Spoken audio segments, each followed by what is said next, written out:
In the 1970s, the University of Stanford conducted a study involving 4-year-olds and marshmallows. And what they would do is they would put one marshmallow in front of them and say, you can have this one marshmallow now, or I'm going to leave. When I come back, I'll give you 2 marshmallows.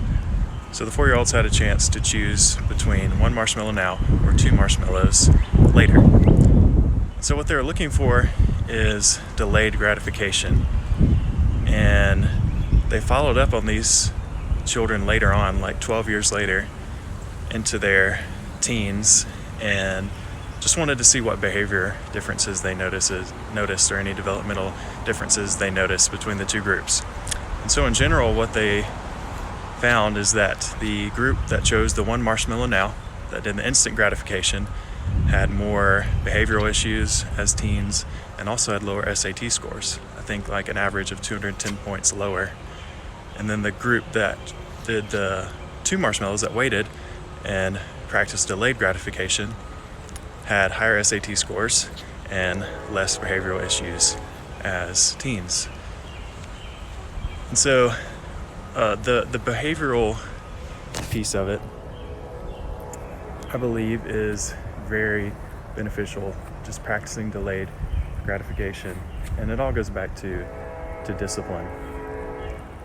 And anything worth having requires discipline, and people who have more of a long-term mindset are able to set aside the desires they have now for a better result later.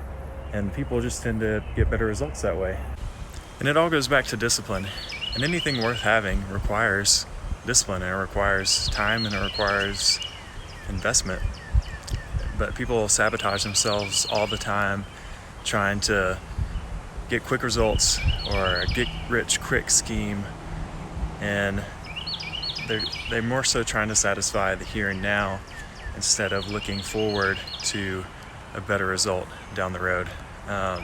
So it's something to think about. Are you the 1 marshmallow kid? Are you the 2 marshmallow kid? Or where are some areas in your life where you see yourself trying to fulfill your desire right then, when you know that with a little extra time, a little extra effort, there could be a better result down the road? So just something to think about and something to put into practice, because like I said, it is very significant, and the people who do it are the ones that have the best results.